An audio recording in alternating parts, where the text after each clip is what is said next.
narasumber selanjutnya adalah Ketua Pembina PPKSI, Pusat Pengembangan Kampung SDGs Indonesia. Beliau adalah Kiai Haji Misbah Musara MPD, pengurus Pusat Najisnur PBNU, dan memiliki banyak keterlibatan dalam berbagai kegiatan dan forum terkait SDGs. Berbagai peran yang banyak dibantu, beliau sangat aktif dalam melakukan pemberdayaan kepada masyarakat, aktif menjadi pembicara baik di sentra nasional dan internasional. Baik juga banyak membantu sekali mahasiswa untuk pelatihan dan pemberdayaan dan juga kepada masyarakat tentunya. Peduli lingkungan, tanam juta pohon, pemberdayaan ekonomi kepada seluruh masyarakat, ada juga intinya fitness di SDGs. Waktu dan tempat kami harapkan. Aplaus yang meriah. Assalamualaikum warahmatullahi wabarakatuh.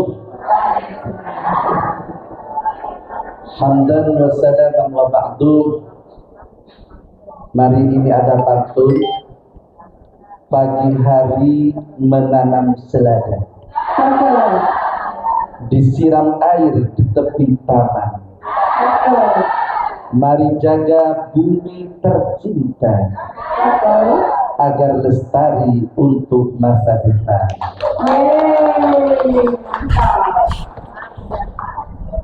Yang kami hormati para narasumber, di sini ada Dr. Aziza dari UNER, sekaligus pengurus HKTI Provinsi Jawa Timur Divisi Lingkungan.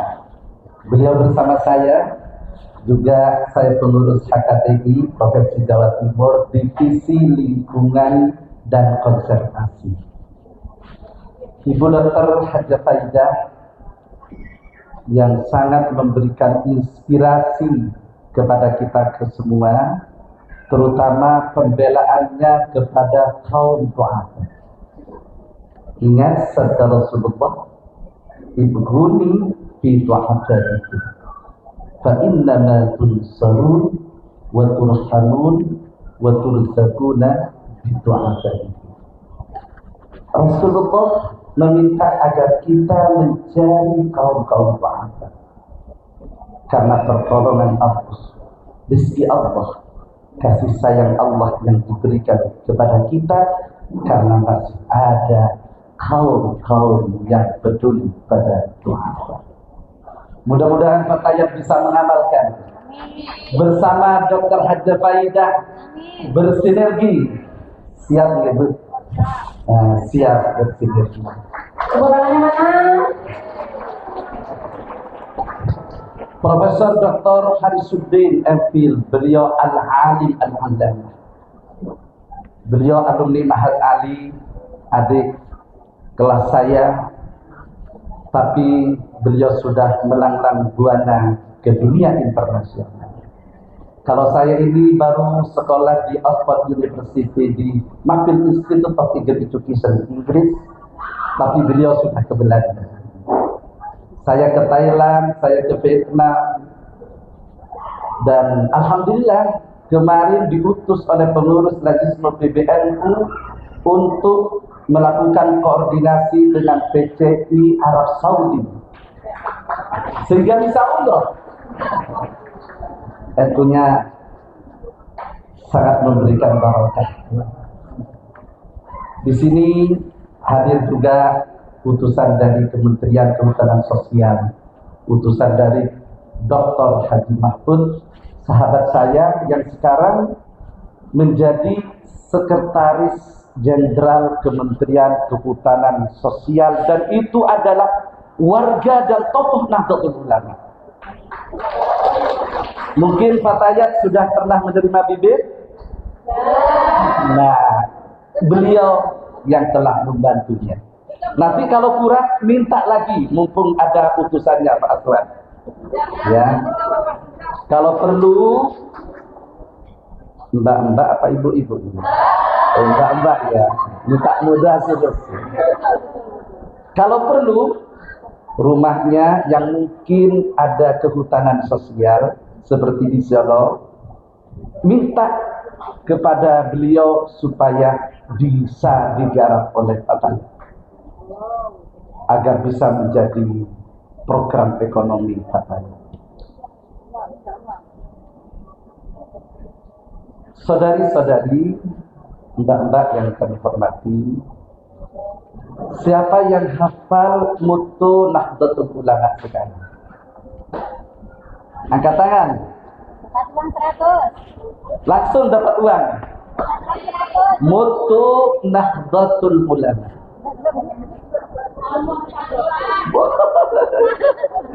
Merawat jagat. Ya Allah, ini gimana? Ayo silakan.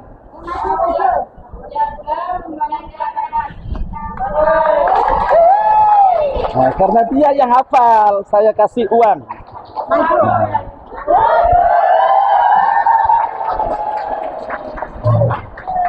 Jadi mutu Nahdlatul Ulama merawat jagat, membangun peradaban. Itu adalah amanah. Makanya saya sengaja di sini, walaupun saya pembina Pusat Pengembangan Kampung SDGs Indonesia, saya pakai seragam Lazisnu PBNU. Saya di kepengurusan Gus Yahya ini mulai 2022 menjadi pengurus Lazisnu PBNU.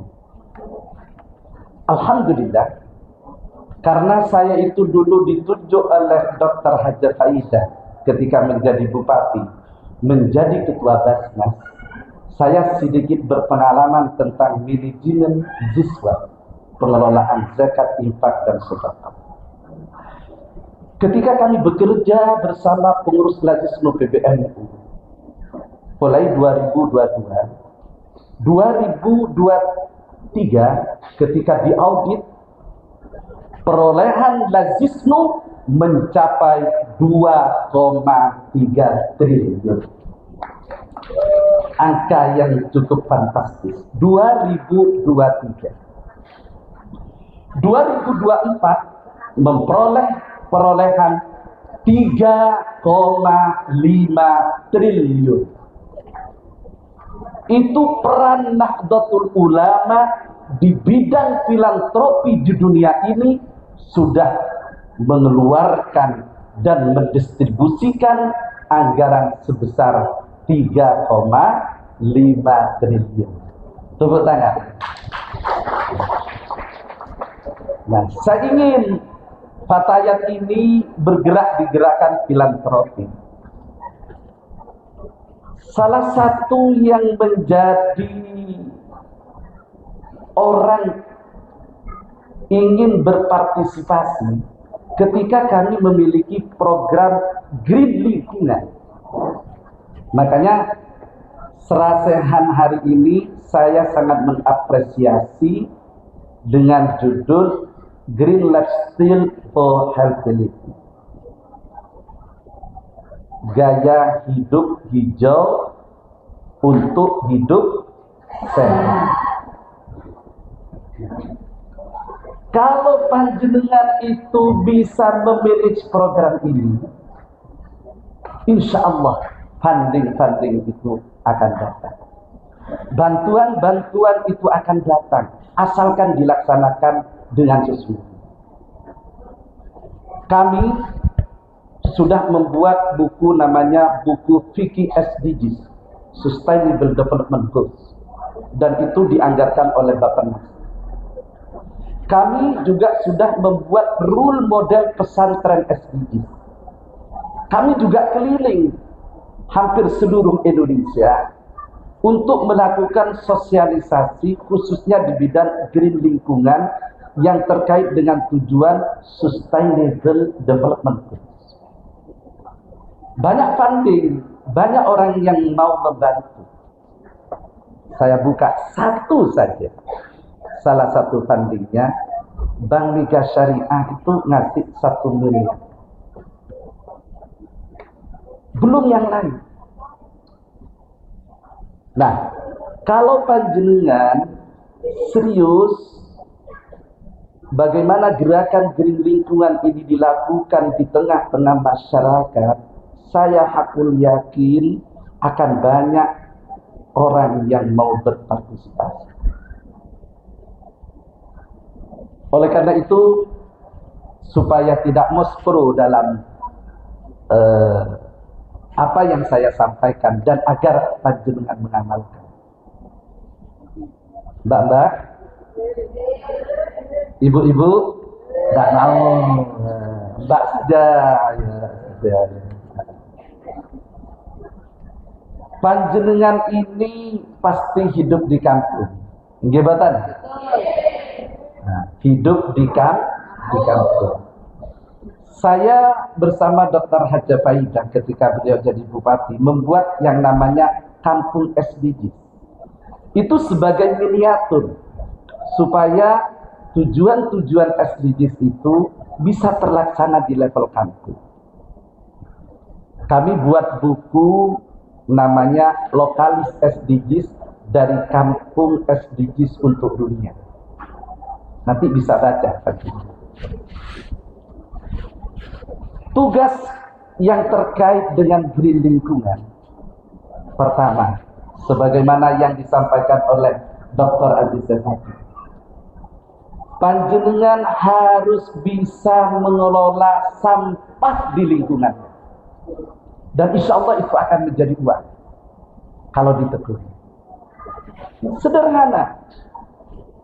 Panjenengan harus bisa mengklasifikasi, mengurai. Oh, ini sampah plastik, ini sampah kardus, ini sampah organik. Panjenengan harus mengkampanyakan jangan sampai sampah itu dibuang di sungai. Mbak, sampean jujur saja, sungai di daerah sampean banyak sampahnya atau tidak? Jujur. Ini Dr. Aziza. Jadi, insya Allah itu Bu, Mbak, ya, kalau panjenengan terus menerus membuang sampah di sungai, itu bisa berakibat banjir. Kalau plastiknya itu mengalir ke sawah, sawahnya itu nanti tidak akan subur. Kasihan para petani. Yang biasanya sungai biar untuk mandi, sekarang sudah sedikit sungai yang sehat untuk mandi. Sudah kotor dengan sampah. Tolong ini diamalkan, gitu. Siap mengamalkan? Siap merawat jagat? Membangun peradaban. Mutu Nahdlatul Ulama luar biasa. Kalau ingin membangun peradaban, merawat jagat terlebih dahulu. Huwa ansha'akum minal ardi wastahmarakum fiha.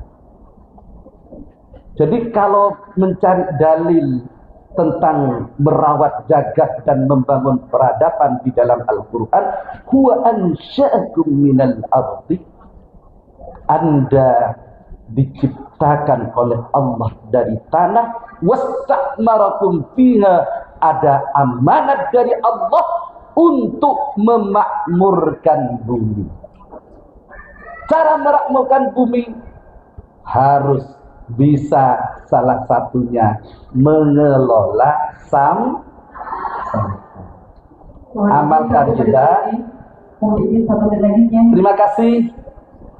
Saya tidak panjang-panjang sudah. Yang terakhir ini, selesai dari serasehan ini, tolong materi-materi itu diambil, dipikir secara mendalam, dan diamalkan di kampungnya masing-masing.